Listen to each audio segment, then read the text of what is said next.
Okay, it is officially 7 p.m. And so just to respect everyone's time, we're going to go ahead and get started.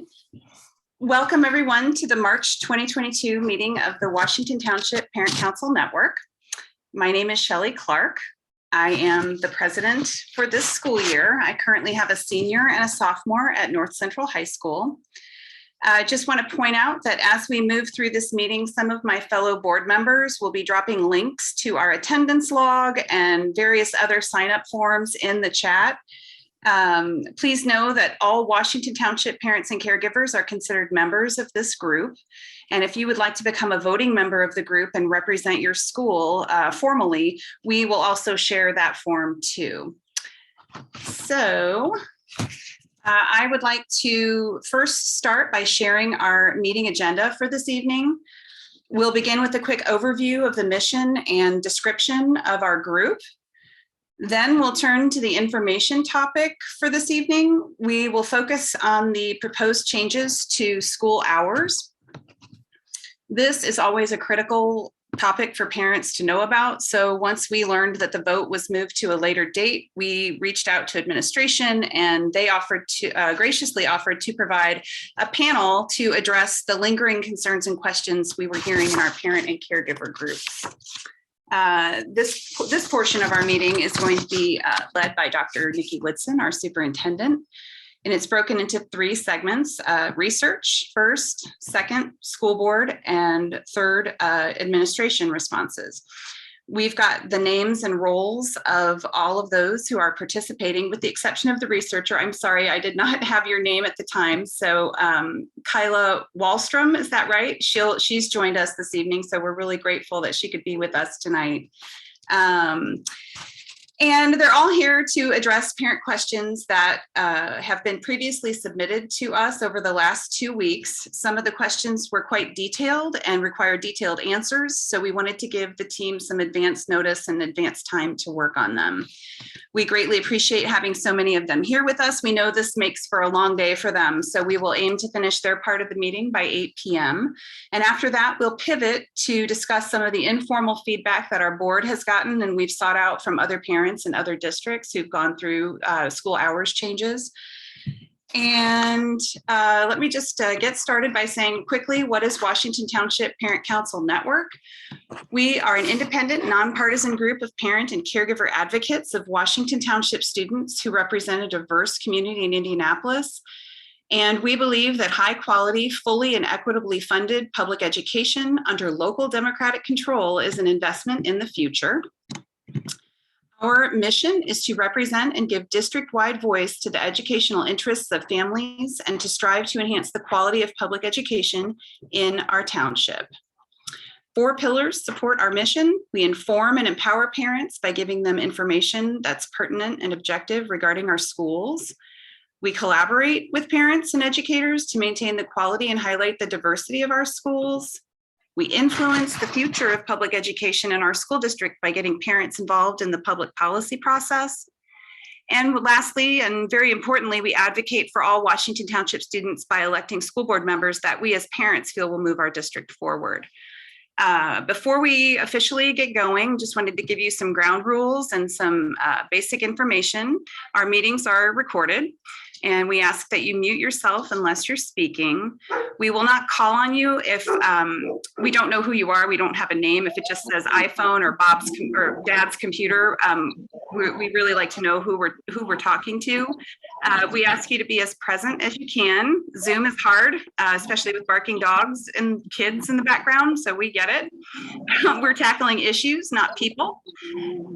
Concerns involving specific individuals are HR issues, and you'll be directed to the administration for those. And tonight, to respect everyone's time, if a question's already been addressed, we will refer you to the previously presented information. There have been 6 school board meetings where we've had presentations on this topic. So, we will refer you to those presentations if the questions, seem to get redundant. And we'll respect each other's opinions and personal experiences. I think someone needs to mute. There's some sirens going on in the background, I hear. Thank you. And then I just one final point on school hours. Just want to state clearly that our group, Washington Township Parent Council Network, is not taking a formal position on school hours. We recognize that it's very complicated, and what might be ideal for one family might not be for another. And we know that our administrators have been working really hard on this topic and would be a great resource for us to get some answers to our questions. So, with that, I will pass the mic to Dr. Woodson to get us started on this conversation. Thank you so much. And I want to reiterate the wealth of materials that are on our website. 1 hour on this topic is just dipping one toe into the water on this very complex matter. So please do refer if you have additional questions, or if you've not seen the materials that are out there already, or listened and watched the previous board meetings. I highly encourage you to do so, because this is a very broad topic with a lot of complexities. So tonight, our main goal is to answer questions that have been submitted from parents in Washington Township. So we're not going to go over any presentations that we've already shared with the board. Parent Council Network has been great about gathering those questions ahead of time, and we have received those and kind of divvied them up amongst the panel. Before we start with our administrative group, however, I wanted to bring another research expert on school hours just to share a high-level overview with parents before we even get started with our administrative panel. Dr. Kyla Wallstrom is joining us today. And she is a senior research fellow and lecturer in the Department of Organizational Leadership, Policy, and Development in the College of Education and Human Development at University of Minnesota, where she has worked for the past 26 years. Dr. Wallstrom received her PhD degree in the area of educational policy development with a focus on school change. Prior to her appointment at the University of Minnesota in 1990, she had 19 years of school experience as an elementary teacher, special education teacher, school principal, as well as a district level administrator. She is the primary investigator of the original research on school start times, which began in 1996. And when I was introduced to her, because of that depth of experience she has on this particular topic, she was introduced to me as the GOAT on school hours research. So we're thrilled to have her with us, as well as her expertise. In 2010, she was awarded a federal grant from the Center of Disease Control and Prevention to continue research on the outcomes for later school start times.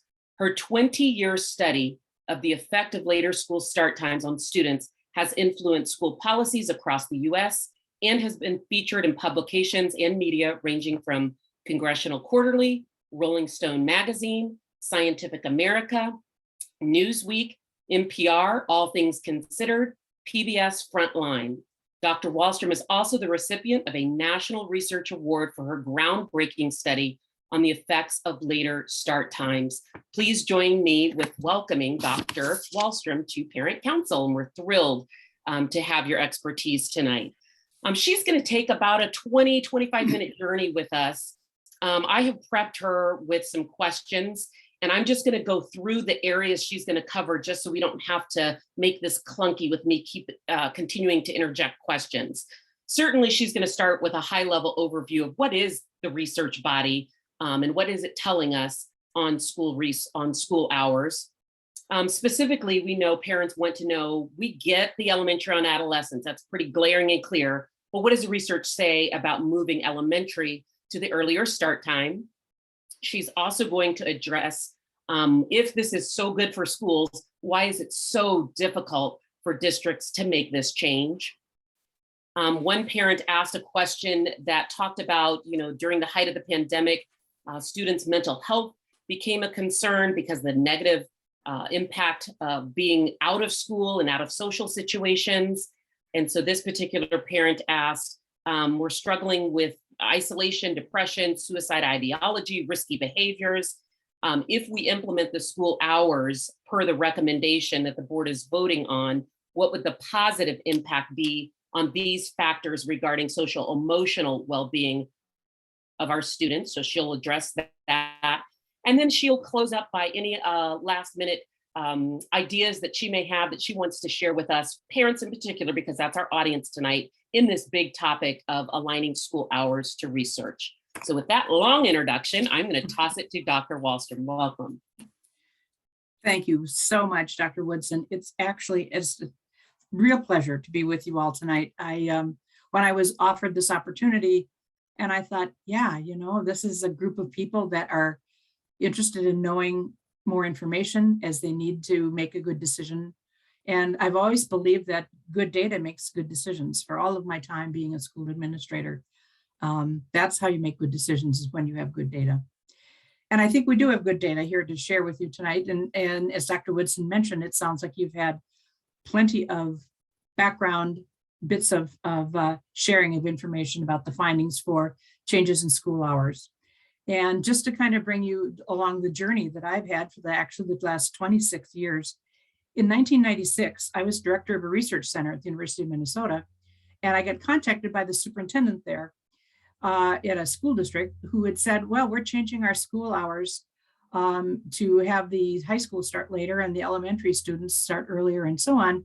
And can you just give me a sense of how this is working for our kids and our families? And I have to tell you, at that time, I was skeptical. I thought this sounds like it didn't make sense to me. I didn't have the information about circadian development and teenage brains. And it sounded like a bit of a honky idea. Anyhow, in 1996, I did this investigation for an entire year, and I found remarkable findings that have been borne out in every research study that has been done basically since 1996. So we have a compendium of incredible research articles. About 300 have been done on specific to changing of school hours. About 2,000 articles have been written, research articles about adolescent sleep and adolescent brain development. So the research is it's absolutely, there's no reason to not believe that it's real, because there's 2,000 articles that back up what has been found about the development of the teenage brain. So what did we find in 1996? And then I did a longitudinal study in the Minneapolis public schools, where they have 7 comprehensive high schools. And the study lasted from 97 to 2002. And what we found then, and we are still finding today, that it is critical that these time changes occur if we're going to allow for the teenagers to have the school hours align with their brain development and their body development as they move through adolescence. So what do we know? From a high level view, the whole sort of summary of information is we do know that these are all statistically significant findings, that teens who start their schools, high schools particularly, at 8:30 or later, they experience statistically less depression. They have improved mood. They have greater emotional stability. They're less labile in terms of their feelings. They are less likely to use drugs, cigarettes, and alcohol based on improved executive function. That means they make better choices because they are not making choices with a lack of sleep and a lack of full comprehension of the outcomes that might result from their choices. We have improved school attendance. That's been proven. There are fewer car crashes. That's a significant finding that's been discovered only in the last, say, 15 years, when we look at the body of evidence across states, that there are significantly less drowsy driving on the part of teenagers. They're getting killed less in car crashes, and they're crashing less into you and me as we're out on the road driving. So that's a pretty vital statistic that we have now proven. We also have improved academic performance. That was a finding that was not found in my earliest research, because you need minimum of 3 years of academic data to really say that something is trending to the positive to be statistically significant. But we now have proof, if you will, that the later starting time in the schools that start at 8:30 or later students have improved grades. And that's because basically having adequate sleep improves their memory and cognition. The studies that have been done in memory and cognition at Stanford really are showing that sleep is the time that the brain remodels itself, that all of the factual information that any of us learn during the day is sorted out in our sleep, especially during REM sleep. And it's sorted into like file folders, if you will. And anything that is extraneous, that is not useful information that would fit into a previous learning, is then discarded. And the brain gets washed every night with cerebral fluid. So all those little bits of incidental information that have no meaning really, like if you heard of a fire truck go by as you were sitting in class, that would be a memory you'd actually be in your brain, but it will be washed away that night because it's irrelevant information. So that's why memory and cognition is so dependent on adequate sleep. If you don't get enough REM sleep, you're not going to have your brain remodeled and cleansed every night. As we also have been finding, and I've been involved in several different areas of research, the kids are less likely to snack unhealthily. They choose healthier snacks, believe it or not. And that is an interesting finding just because it portends some future things for the students' health as they move into adulthood.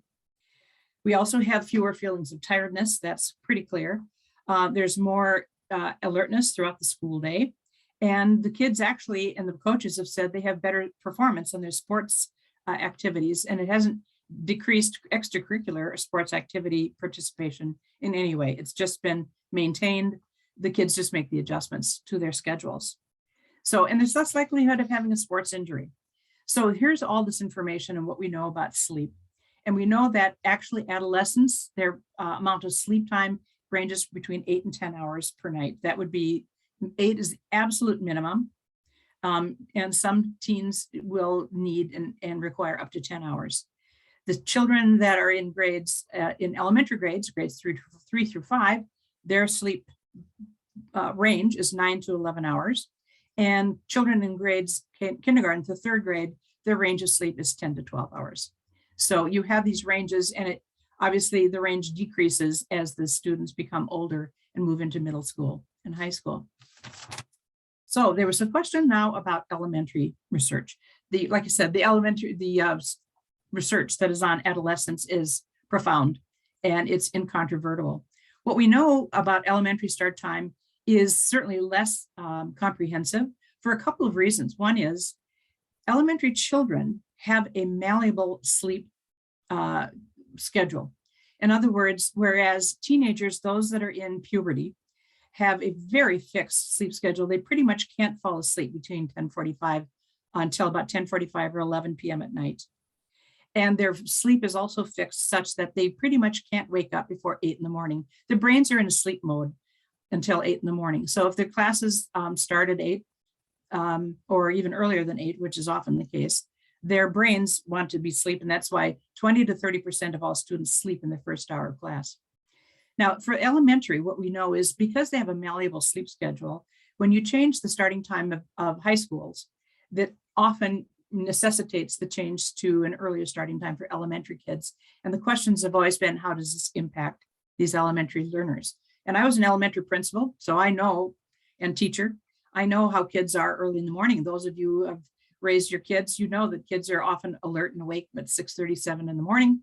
And if school is starting much later than say 8:30 or 9 for elementary kids, they've had 2 hours of wakeful, useful wake time that has been often spent in childcare or in other non-educational experiences. So the earlier start time is something that works for elementary kids if the parents get their kids to bed at a time that allows them to get their recommended amount of sleep. That's sort of the important caveat here, is that it's very dependent on parents and parents shifting their children's bedtimes such that they can get the preferred amount of sleep. I was involved in a study that was just recently completed in Cherry Creek, Colorado schools. It was a longitudinal study and it involved 28,000 students. So it's like the findings are firm and they tell us a pretty strong pattern that elementary bedtime. So the school district did is they shifted their high schools and their middle schools to the later starting time in their elementary schools to between 7:50 and 8 in the morning.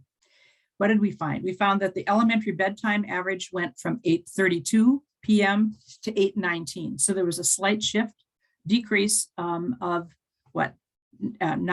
8 minutes from 8:32 to 8:19. Their wake time shifted from 7:04 to 6:41. So they had to get up a little earlier. It was an 11-minute decrease in their sleep duration. it was considered statistically insignificant. They still had adequate sleep within the parameters of sleep for recommended for children that are in elementary schools. That would be grades actually 3 through 5 and K through 2. The bedtimes for middle schoolers went from 9:49 to 9:59 because they shifted to a slightly later time for middle school. So it's a 10-minute later shift. Kids didn't stay up much later than 10 minutes. And their wake time, it actually went from 6:27 to 7:02. The students in middle school got 37 more minutes of sleep every night, every school night. And their daytime sleepiness dropped from about a half to a third of all the students. So for high schoolers, what did we find? Their bedtime went from an average of 10:23 to 10:46. And there's always this myth that, oh, kids who have a later starting time will just stay up later. The biology doesn't prove that out. Kids feel sleepy about 10:45, and they will go to sleep unless they are doing social media, which is something I'll get to in a little bit. But their bedtime went just 10:46, and their awake time then moved from 5:46 a.m. to 6:45 a.m. So they got an hour more of sleep every night, which is remarkable. This is what happens when you shift from a 7:20 to 7:30 start time to an 8:30 a.m. start time for high schools.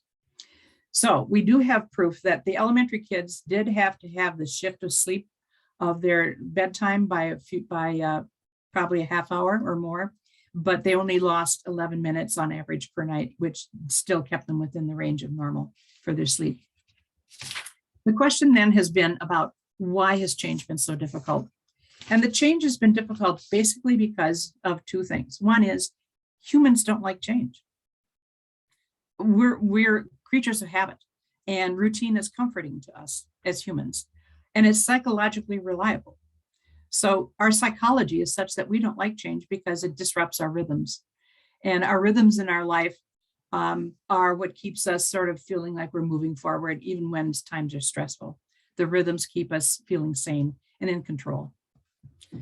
The other thing that's really important and why change has been so difficult is there's a lack of knowledge. When I've looked at studies around the world, and I have looked at studies, whether they're in Israel or Brazil or Italy or Southeast Asia, Tel Aviv, it's all about what people know and understand about the biology of human sleep. And once they understand that this teenage phase, sleep phase shift, which is also called the circadian phase delay, when they understand that this is happening in all teens, all human teens in the world, it's a matter of human biology. And the teens aren't lazy. They can't get up in the morning because their bodies and their brains are still asleep. So once people understand that it is not a matter of choice that the teens can't get up, they're not lazy, they just biologically are still in the sleep mode.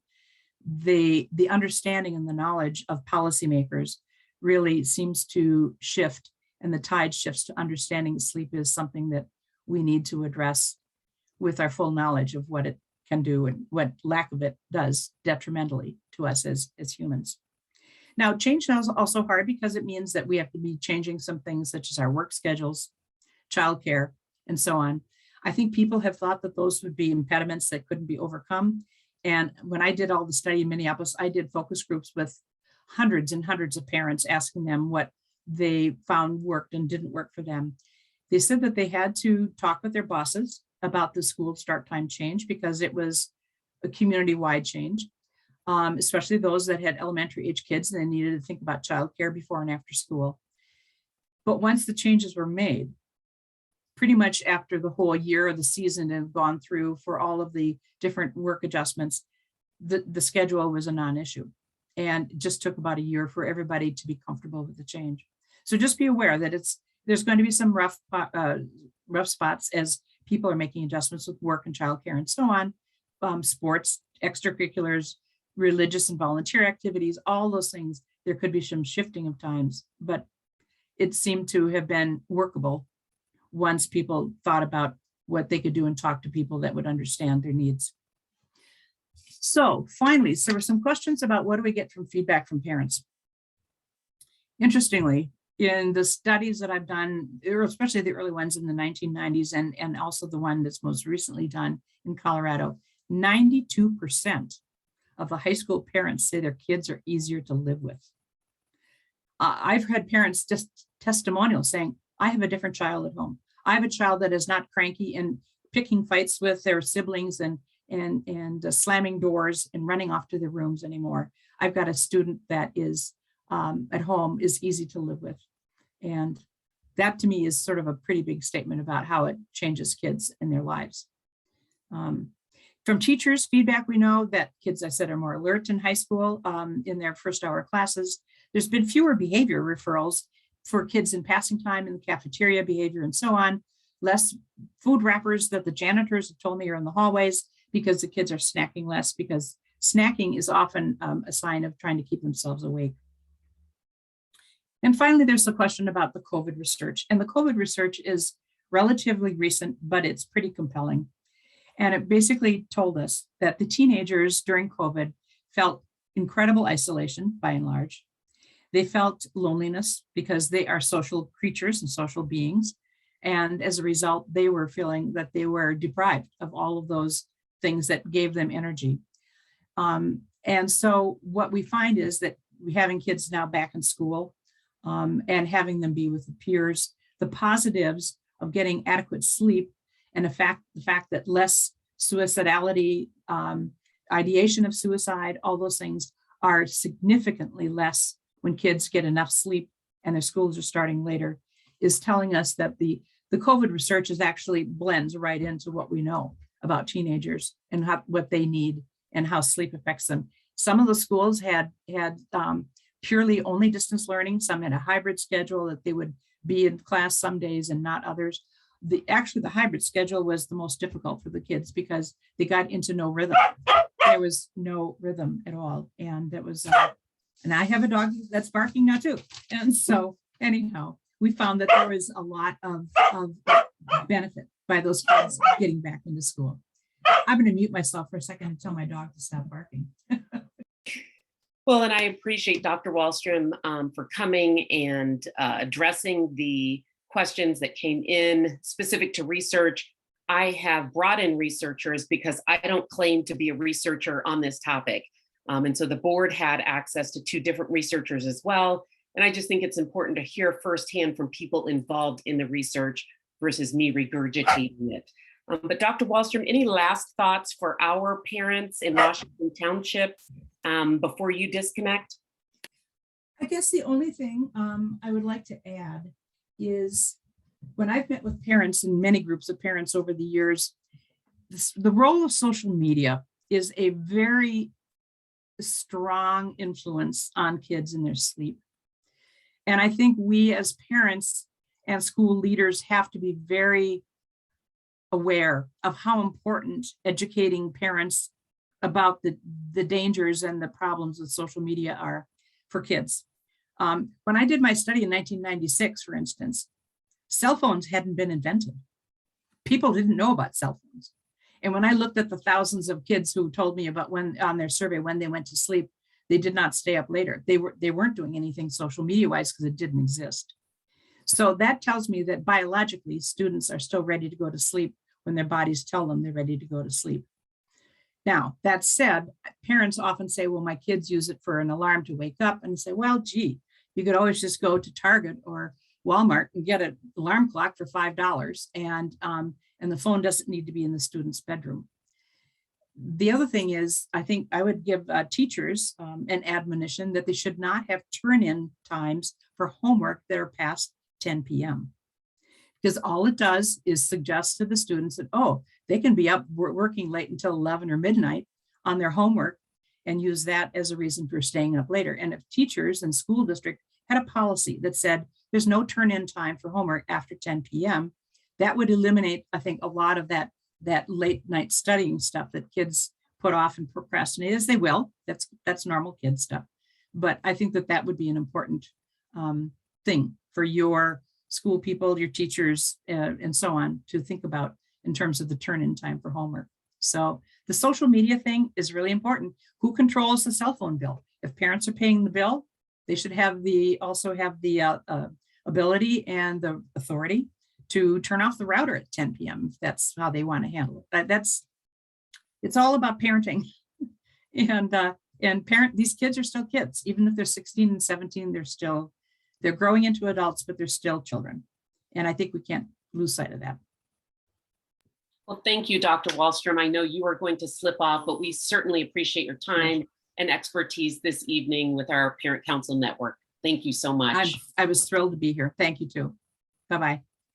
We're going to transition now to our school board. The one question that relates to the board specifically that came from Parent Council Network is about the actual vote itself. And so the question is about, the surveys that we have done over the last decade all point to about 50% saying, oh yeah, that sounds great to change the hours, and half of the respondents saying, no, I've got concerns or I would not want that. So if only 50% of parents are supporting this, why are we kind of moving forward? The question was, is there a threshold of support to implement or move further with the school hours idea? So we have President of our board, President Kite, as well as Mrs. George Davis, who will address kind of the question of, is this a community vote? If not, what is the board's responsibility as governance of the district with this decision? And I would be happy to start, and then Ms. George Davis may have additional thoughts on this or any other issues that come up, or have some things she obviously want to talk about this evening as well. First things first, and this is an answer to the question. Feedback, the board takes seriously the feedback that we get. It doesn't just take it seriously and know that feedback's important, but we read each and every email. I know that from talking with my fellow board members. Generally, whoever the board president is in a given year sends a very unsatisfying classic Christmas card type of response with a signature. It's essentially an acknowledgement of the feedback, which again, we do appreciate, but we get emails in particular with decisions like this pending decision on school hours, that if you printed them out, I don't, but if you printed them out, instead of just letting them reside on your computer, would be, sometimes 10 pages long. I mean, well-researched, well-considered, thoughtful emails. And so we don't have professional staffs to be able to respond to individual points. I tell folks all the time, they can call me, other board members, our email addresses and our phone numbers are on the website. So we take seriously all of that feedback that we get in whatever form. There are people that are not meeting people, as I say, who don't, their idea of going to a school board is probably the least attractive thing in the world. Our administrators at least pretend like they love to be at the board meetings, which is nice. So we feel like somebody cares what we're doing. But so we get feedback again from people who attend the meeting and address the board in public, comments, emails, texts, phone calls, seeing people when we go shopping, as people are starting to shop again.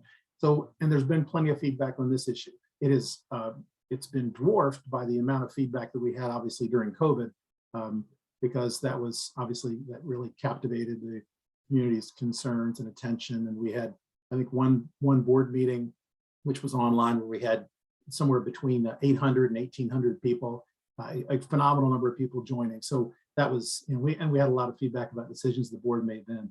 I can tell you, and I do not say this in any kind of a flippant way. Sometimes if you hear a word, instead of seeing somebody's expression, you assume they're saying something in a dismissing way, and I'm not.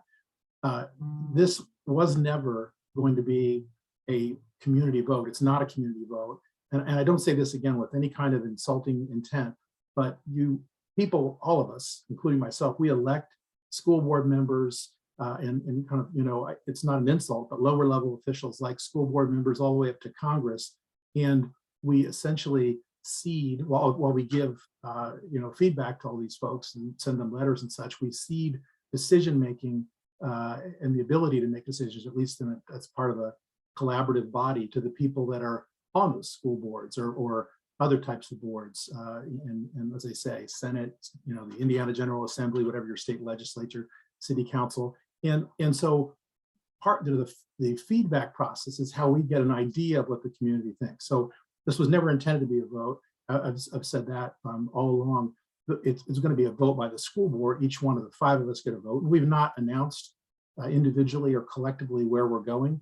I think the board does a very good job. I'm proud of our school board of asking good questions. It's kind of like watching a court for people who watch courts make decisions. The fact that somebody asks particular questions doesn't mean that they're going to vote a specific way. They're just trying to get all the information. I think the administration's done a very good job, not just this year, but for years and years of elaborating on its rationale and talking to us about the research. I think you would be proud to give you an eye into what the school board does about school board discussions dealing with the research. We've asked specific questions when somebody sends an email about the Kentucky study. We read what there is to be read about the Kentucky study, and then we ask our administration, and they either provide an answer themselves or ask experts. So all of that goes into the decision making. But as I say, it was never intended to be a vote, and there are for a couple of different reasons, but probably the biggest reason is that our elementary and middle school communities, if you counted the number of students, we have more students in that category than we do high school students. So if we were ever going to consider a significant change for our high school students, they're automatically going to lose that vote if you're just talking pure numbers. Beyond that, of course, as we all know, and it's not necessarily a fact that makes us really happy, on this issue, folks are very divided, right? There are issues where parents are not that divided or teachers are not that divided, but we really do live, and all of us know this, I'm not telling anybody here anything they don't know. We now live in a time where everything's divided. You can read articles if you're jumping online or just watching the news about how the Senate being divided 50-50 makes it difficult. American society is divided, and whether there's more of folks who are traditionally in one party or not, there's still always division, and there's very, very little that we agree to. We celebrate when Congress passes a bill that attributes a lot of money to fixing roads, and yeah, that is an important and a good thing, but that's the extent of our celebration sometime. Well, again, we don't know how the school board's going to come down on this, but I can tell you that we're listening to everything that we hear. We're asking good questions. This just did not just start this year, and it's one of those types of decisions that a board of 5 individuals who work very hard and who listen to everything that we get from the community and from folks who have very different interests is going to make a decision based upon all of that feedback, science. I like to think science matters, science, and all these studies. And we hear about these issues that you do too, about elementary versus high school and so on. And we're taking seriously the discussion, but at the end of the day, it's going to require a decision, like most decisions, where whatever way we go, we're going to make some people happy and some people unhappy. We do the best we can as school board members always, because our guiding principle is to always think of kids first, and that's what we're going to do, what we've been doing, and we're going to continue to do. Mrs. George Davis, anything you would like to add? Well, where I was going to go, President Kite actually stole my thunder a little bit. I wanted to basically address the high school versus elementary, and just remind our parents that when you elected us, we don't sit and say high school versus elementary. We really, really dig deep and try to make sure we're making the best decision for all 10+ students. So I just want everybody to know that it's a case of what is going to benefit the district as a whole when this decision is made. Beyond that, President Kite stole my thunder, so I won't repeat anything. Well, thank you both for being here. And we're going to transition now into the administrative panel. You saw on the names on the slide that Parent Council Network had up at the introduction area, so I'm not going to belabor our time by introducing everyone, but we have kind of chunked the questions that have come in. The highest frequency question we are going to start with, however, which is around childcare. So I'm going to give you the high level areas of question, and then Mr. Blom and Mrs. Parquette are going to try to tackle them. Dr. Taylor might even chime in. So the questions are around: what are parents supposed to do for childcare if elementary start times move up? How are working families supposed to manage? Is AYS going to be able to better staff childcare versus what parents have experienced this year? Are there other vendors other than AYS? And is there a plan for after-school programs at the elementary schools beyond childcare options? So Mr. Blom and Mrs. Parquette, if you could tag team the area of childcare.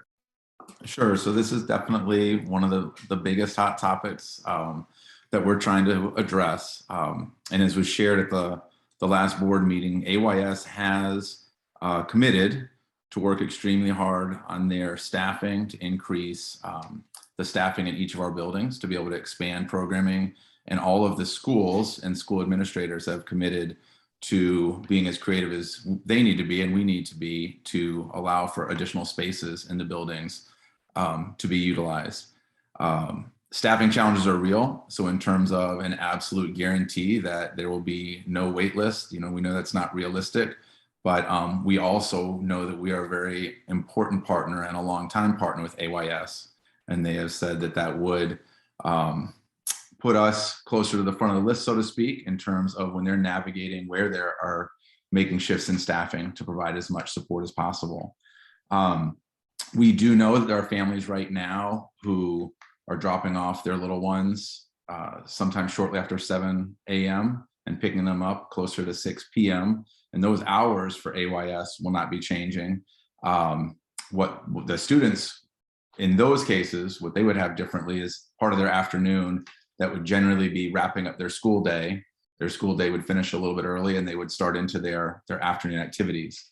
And I will tell you, as a very recent elementary principal, that last hour in school is pretty rough on a lot of our kiddos. So I do think there's a bit of a silver lining there. AYS has also let us know that they would be kind of reimagining what that afternoon would look like. They use the word robust programming because they know that for students that are going to be there a bit longer, they may need to do some different things with type of activities that they offer. Beyond AYS, there are at least 19 childcare providers that our transportation, our school buses drop students off for, and about another dozen or more that provide their own shuttles to pick up students and deliver them to their daycares.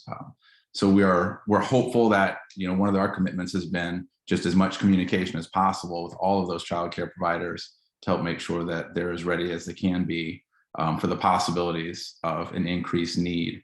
Cost is real, and that just is what it is. AYS has shared that they try to raise money and do as much scholarshiping as possible, but there's never a guarantee. But we are hopeful that at this time frame, we're allowing families and staff members and their families enough time to make adjustments, both in budgeting and in the arrangements for their childcare shifts.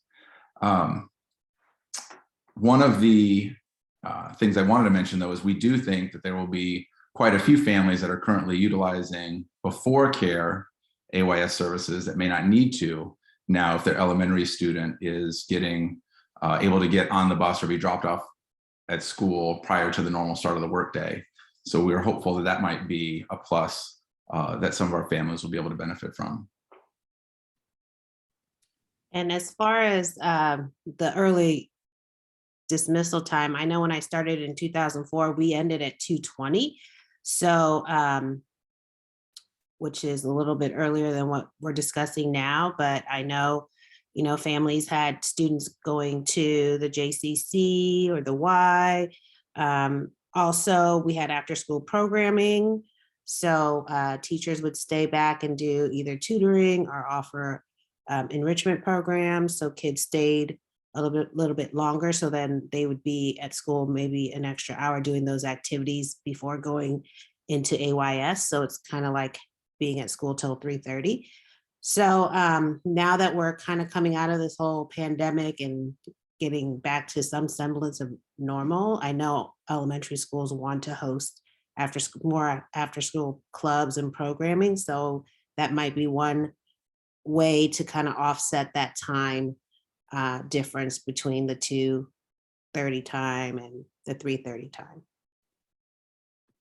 Thank you both so much.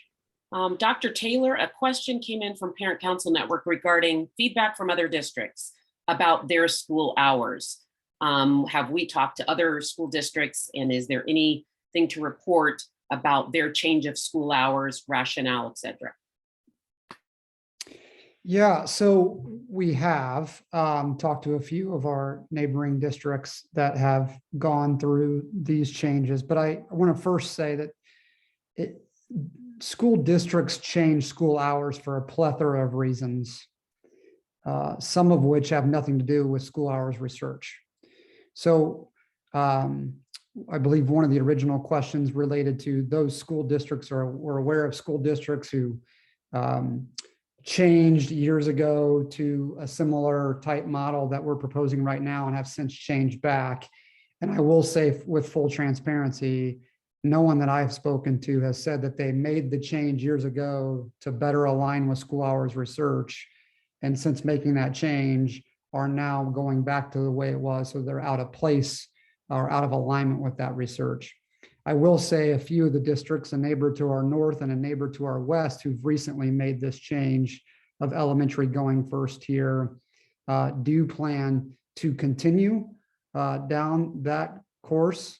And they did say, again, with full transparency, that they did experience initially some increased tardy challenges with their elementaries. But in given time and over the course of a year and multiple years, that has ironed itself back out. But again, school districts, by and large, will make decisions based on school hours for multiple reasons. Sometimes it's district leadership preference. Sometimes it's because of logistical or operational changes that need to happen. And by making those changes, it better helps things run smoother.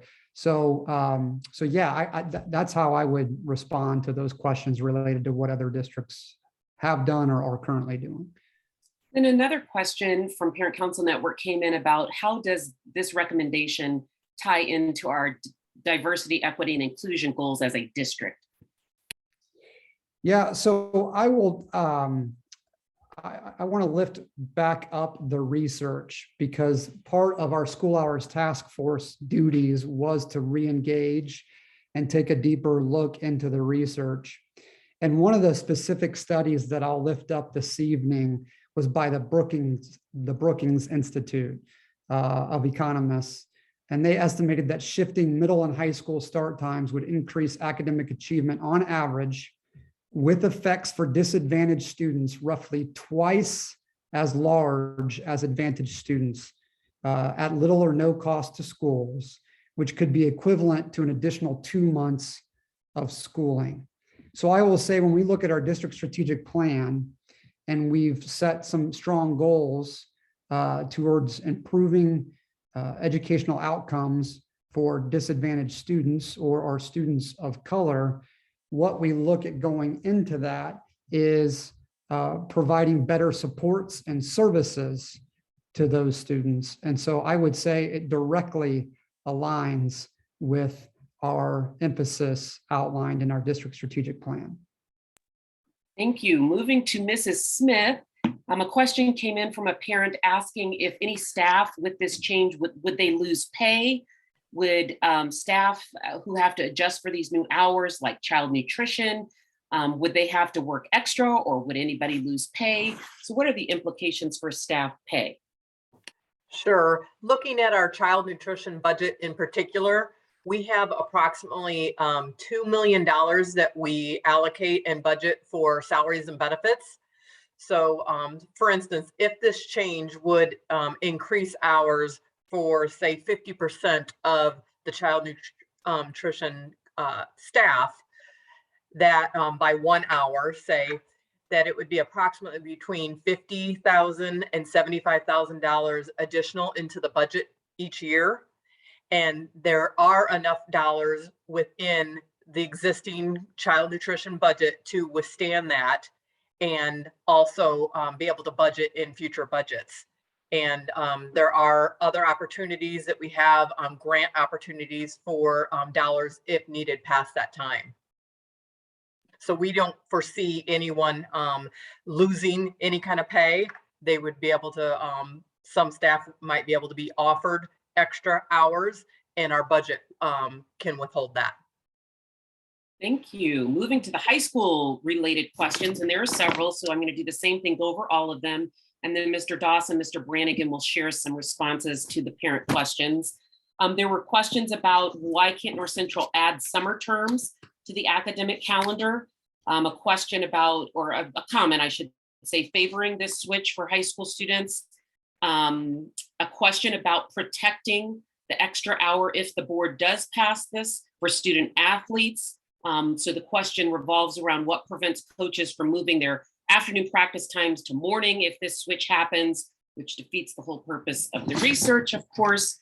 So Mr. Doss and Mr. Brannigan, can you respond to those high school related questions?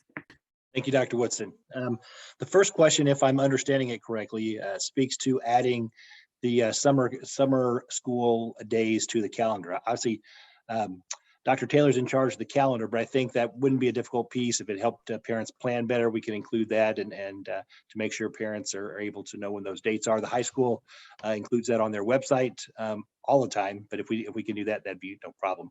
The other question with regards to what does the morning look like for athletics, as many of you know, there are a number of athletic programs in the high school that do have morning practices at various times in the year. First and foremost, the reason for that is a facilities piece, which over time, when we were able to add the Paul Logan Fieldhouse, some of those things will not be an issue. But this time, there's some challenges with regards to access to facilities.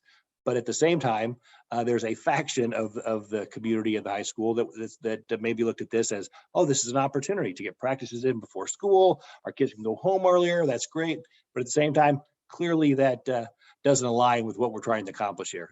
We obviously the whole purpose of this recommendation is to allow our adolescents and students to get the needed hours of sleep for them to be effective in their roles as students. So basically the message that's gone out to the coaches at the high school is for those sports that at this point still have to have practice time in the morning due to facilities, those practices will not start at 5 o'clock in the morning as they do in some situations now. They will basically be pushed back about 70 minutes, which is obviously the same time that the school start day will be pushed back so that the students don't have to get to school as early as they do now.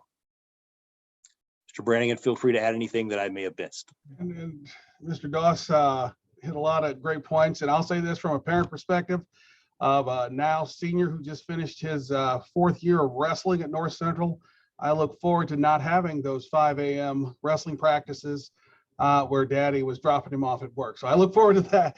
I'm sorry, wrestling. So I look forward to that. But Mr. Doss hit it right on the head.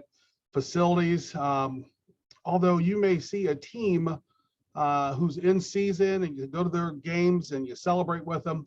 At the same time, we have teams that are getting ready for their season, which is months later, and they won't have access to the facilities. For anyone who's been at North Central at that time, you might even find our kids running in the hallways after school, before school, et cetera. So the ultimate goal is to reduce that through facilities, and also with coaches, myself and the athletic director, have already been in communication about how we're going to make it much easier, and it won't be a 5 a.m. practice for these young people.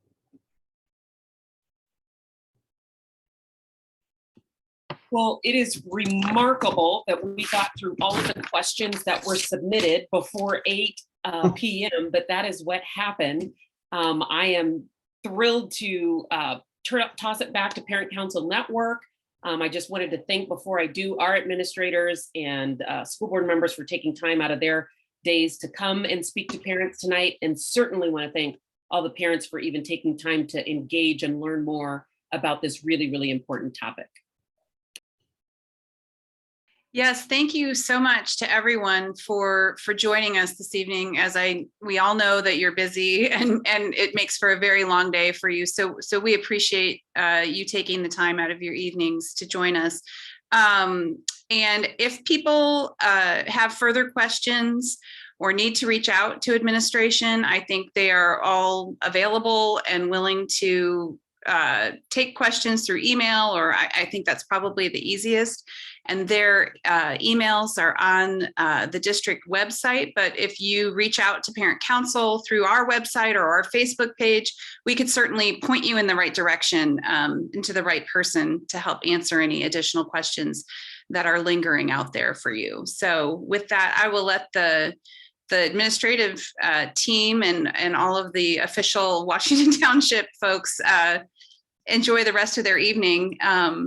Thank you. And we will, Parent Council, we will stay on and pivot to our conversation about some parent-to-parent feedback that we've received. So thanks everyone for joining. And so one of the questions that came up with, look at all the screen got a lot smaller there.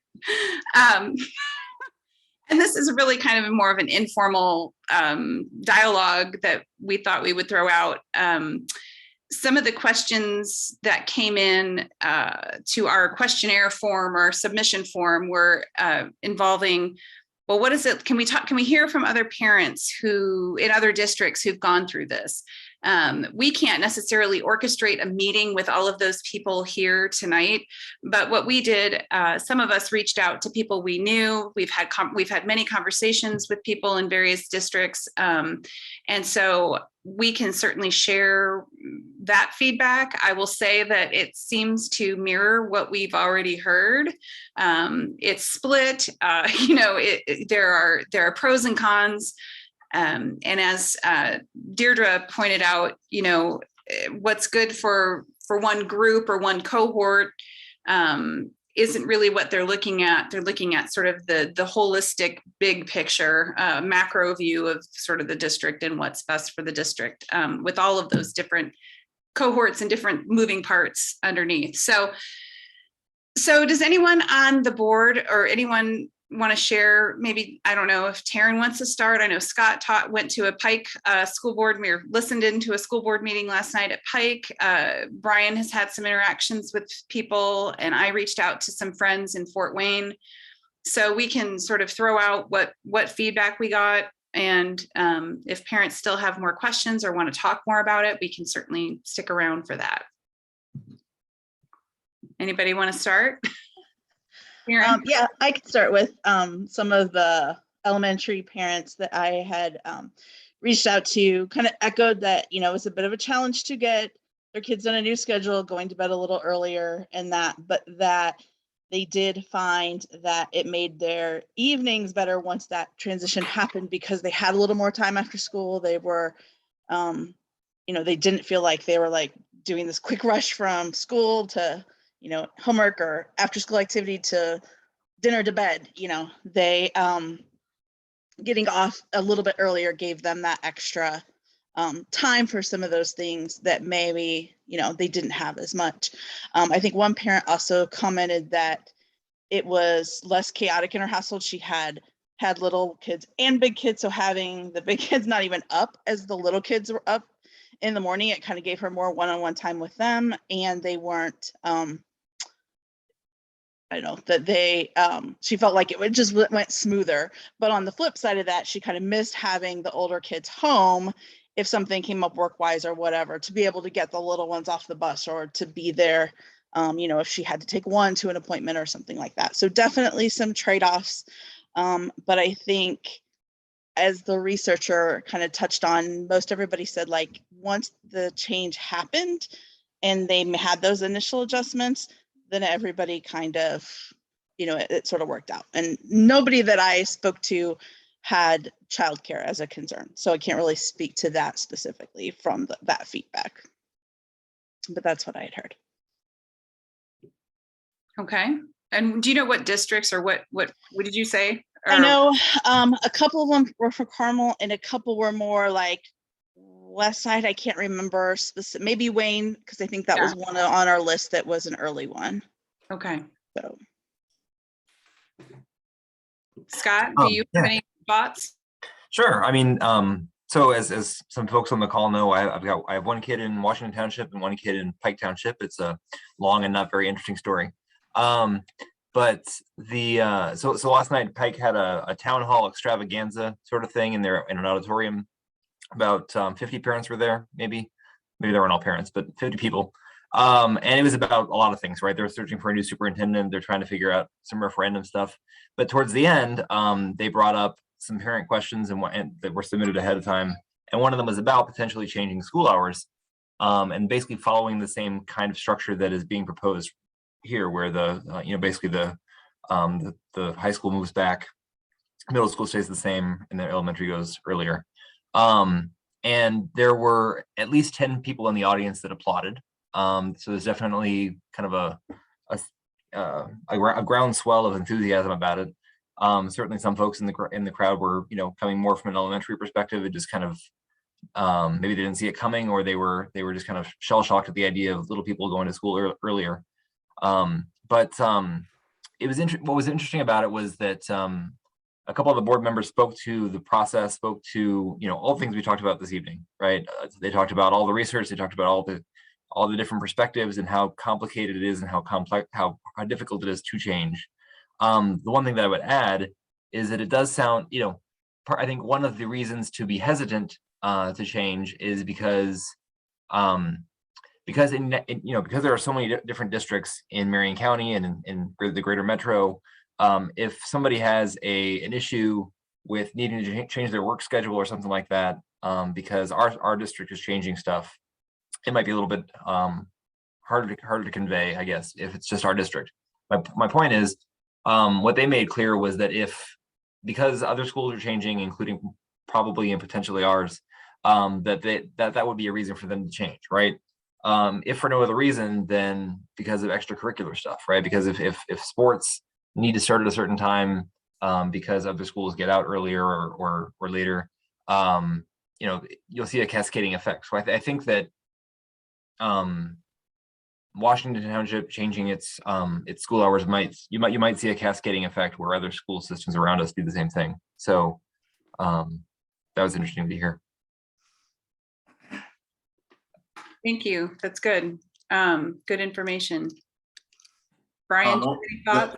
Yeah, the parents I talked to, the only thing that surprised me that I didn't think about, because we've all heard the advantages and disadvantages when it comes to sleep time and after school care, was actually a parent who has, because my kids are older, so a lot of parents I know have kids who drive. So my best friend has kids in Carmel, and Carmel High School didn't start till 9:45. And he actually wasn't too sure about, was it 9:30? Anyway, he wasn't too sure about North Central's 8:30 start time because of rush hour traffic.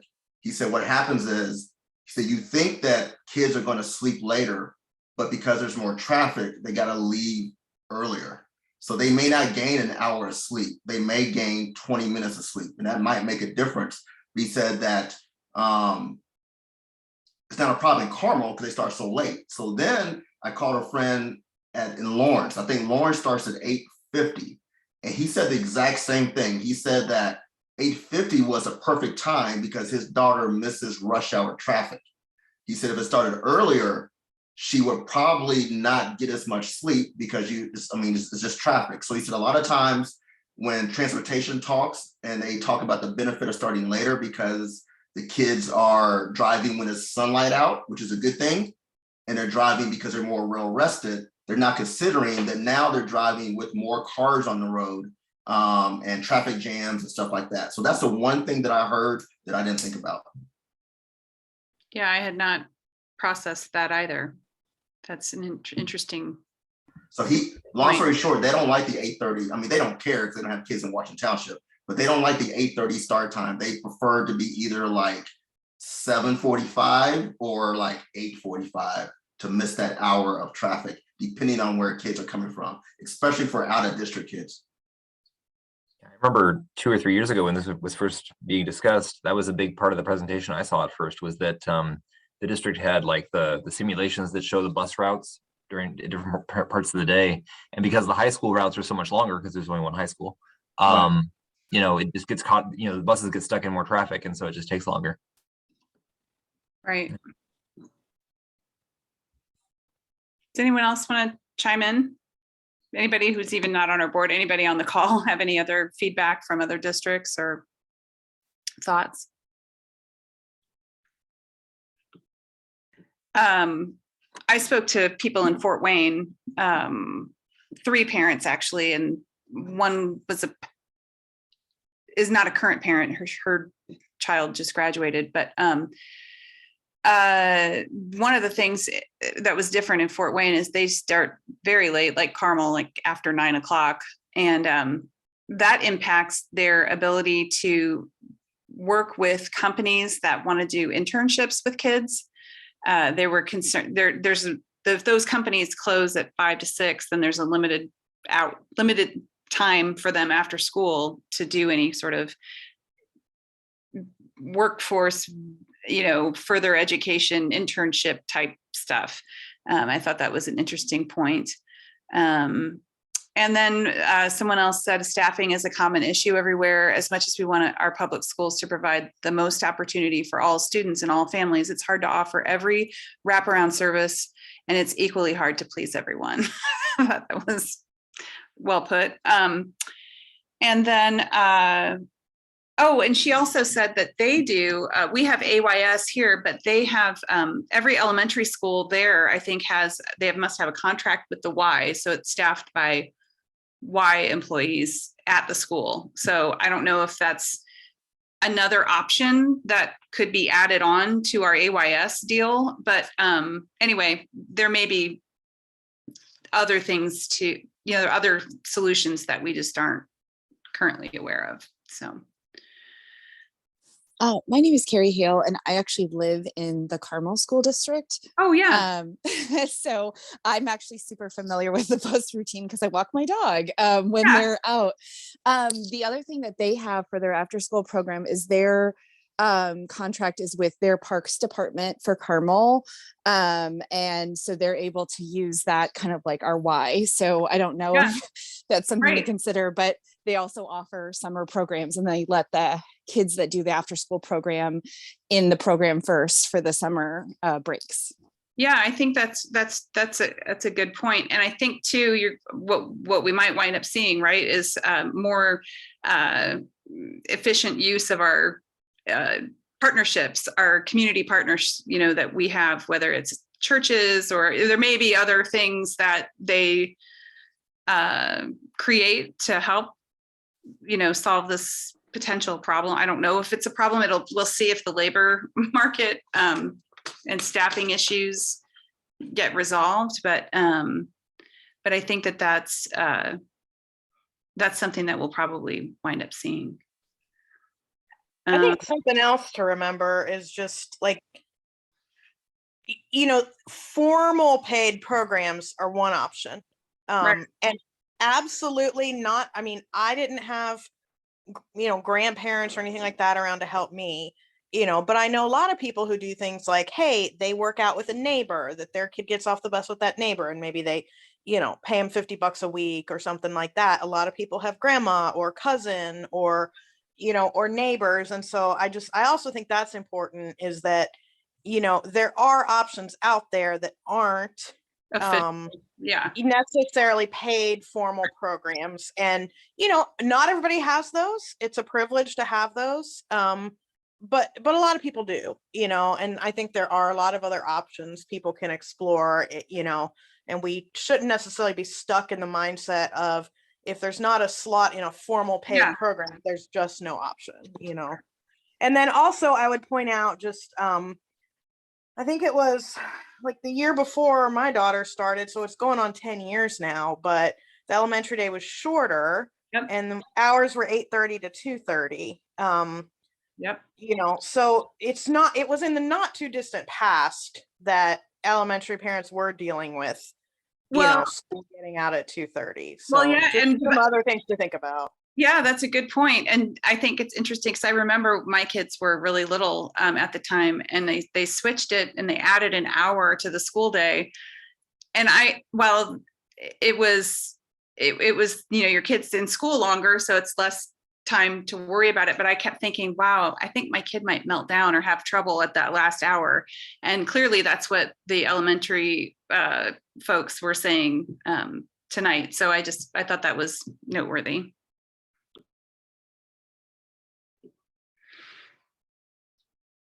Does anyone, Victoria, do you have a comment? Yeah.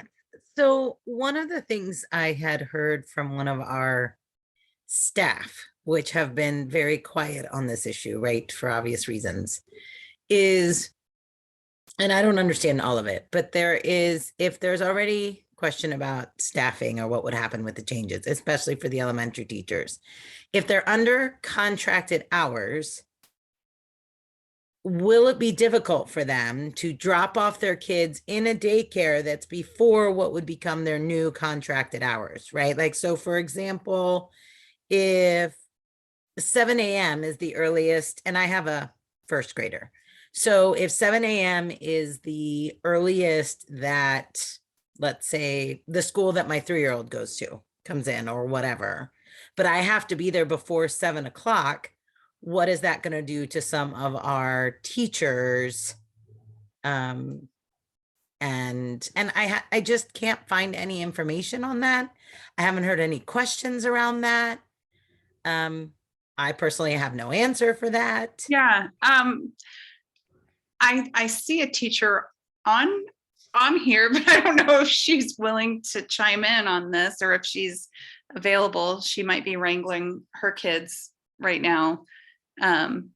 Laura. I assume you're talking to me. I teach middle school, so my hours don't change. So it doesn't affect me. Right now, my daughter gets on the bus and Hilltop's hours are the same. So right. I wanted to hear more about their explanation since my daughter's hours will change as an elementary student. Right. I guess what Victoria is asking is kind of what that looks like in the morning. Can you, I'm wondering. I think the question is, like, as you saw in my comments that no one responded to, but it's fine. Don Kite told me to call him. We'll see how that goes. Yeah, I would suggest you do. Yeah. So just so we're clear, I don't know when you joined or when you got on, but this really was sort of the focus of all these questions came in earlier and we had a limited time to work with them and they had to do some research and analysis before they came on. So we didn't bombard them on the fly. And so that was how it worked out. So, but they're not trying to avoid you at all. They aren't. It just was that was sort of the format. And maybe I should have maybe said that a couple times. Clearly my oldest is a first grader. So I'm okay. new to this. Okay. And having to learn by fire. Yeah, no worries. For lots of reasons. But anyway, I guess my question is that I just haven't continued to be addressed is, I'm pretty sure there are going to be teachers that are going to be affected by the childcare will not be open early enough for them to get to what their job is in an elementary school. And so then what is actual teachers who are teaching that early? Correct. Got it. So what, and it's not a question I can find addressed. It's not a question anyone mentions. Like, if we're already having a tough time finding teachers, which is why we're passing things like, oh, not anyone can be a substitute. Please know, I am totally paraphrasing. I come from a line of teachers. This is probably why that I'm quite passionate about this. So, but if there's a concern that they don't have anywhere to drop off their own children before they have to get to work, then how is that going to affect our current teacher shortage everywhere? Which will then have an effect on our children because they won't be able to have the teacher they've been looking forward to. And I don't have a good answer. I don't know how to ask that question. Maybe I missed it in the research that it was addressed, that question, but I know some of the staff at my own kid's school are nervous to ask those questions for obvious reasons. So I really don't know. So Christina just absolutely said what I took myself off mute to say is that the high school teachers have to have little children too. So right now that affects them. So I wonder if there's not a way that if our elementary school teachers are having these questions, are there high school teachers that are in the same boat with the hours they work right now, where we couldn't, do some matching and saying, how do you make it work? Because I do think that it's helpful when there's any kind of change, whether it be parent to parent or teacher to teacher, to say, this has been my experience. So this might work for you as well. And then of course there's your own personal situation tweaking. But, thank you, Christina, because I just pulled myself off mute to say, we have teachers right now who are having to be at school so early. And actually, Kelly, you know what? Laura just said something to me in the chat that, so Hilltop has a daycare. I always forget. that Hilltop has a daycare Hilltop. that is for district employees. Yes. And so Laura was saying a lot of the high school teachers now, they use that Hilltop daycare for their students. So I have to imagine, obviously I'm not administration, but since that is a daycare specifically for district employees, I can't imagine that they would not ensure, you know, that they are open in time to accommodate the same way they currently are open in time to accommodate the high school teachers that have to be in so early. Well, and also, issue.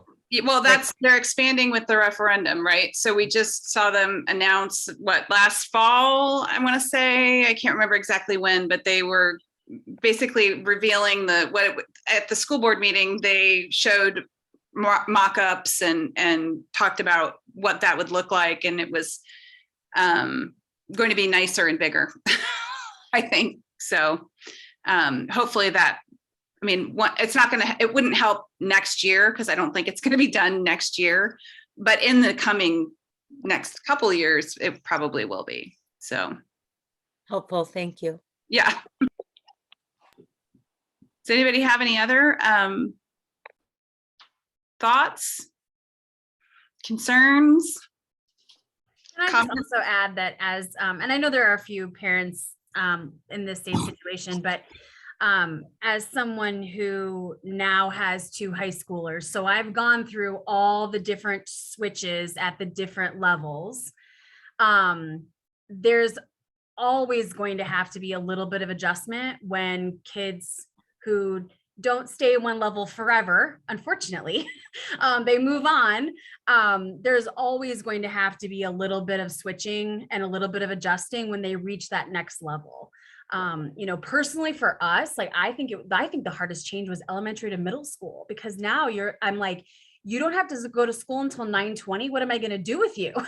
I mean, I have to be at work. And so I think, you know, it's really hard to think about, like, as a high school parent, it's hard for me to remember what it was like to have elementary school kids. And I think it's really hard as an elementary school parent. It has to be very hard to imagine what life will be like when they're in high school. But just to remember that there will be a change at every level, and 11,000 kids and their families somehow figure it out. So, you know, just to remind everyone that we all get through it and we do figure it out together. And, you know, before you know it, they're going to college. So they're going to college, right? Yeah. So yeah. just as a, like, apparently when I posted North Central Parent Facebook, I'm an experienced parent. So as an experienced parent, I just wanted to offer that up, that it's just something that at every level, there's a change. True. Very true. Well, I guess if no one has anything else, I just wanted to also say thank you to everyone for their advocacy during the legislative session. We just ended that, and I think we made legislation less bad and fought some really terrible bills, and I think that it turned out rather well, relatively speaking. So I think that's wonderful. And we had a lot of people. Thanks, Victoria. It was good to have you. Please come back sometime and drop us an email if you have any questions, or feel free to reach out. Thank you. Bye. Yeah, so thanks to everyone for all of their advocacy, whether it was calling, writing, going actually to the State House, participating in some of the action days. I think it really made a difference this year. And also thanks to those of you who've signed up for our school board candidate committee. We're still going to forward that form at some point. Maybe not tonight, but maybe at our next meeting, we'll post that again. We're trying to get that formalized and off and running. And we've got a website with all of our information. We have past recordings linked on the calendar. So if you go to the calendar on our website, you can see our past meetings, the topics, and it will link you to a video of our Zooms now that we've been doing Zoom. And we've decided as a board that our next meeting, we're going to shoot for in-person and also offer kind of a simple Zoom option for those that might not be able to make it in person, but we really want to get back to really what this group does, and that is connect parents, where you can talk with others in person, collaborate on issues. And so we're looking forward to that. We have not finalized our topic, but we are looking at including student voices as a topic. We want to hear from students at various levels about just what they're going through, what their experience in Washington Township has been like. And I think it'd be really nice to hear from some of the, students that are in the senior class. We heard just at the last school board meeting, there's Student Alliance for Equity. That's an interesting group that might be good to hear from. So we're going to put together hopefully a good program where we can hear from our students now that we're sort of towards the end of the school year. So with that, I will close the meeting unless anyone has anything for the good of the order or any other comments they want to share. Going once, going twice. Okay, well, thanks everyone for being here. We appreciate you and your time, and hopefully we'll see you next month. Oh, and next month it's April 20th on a Wednesday. Thanks. Bye-bye. Thank you. Yeah.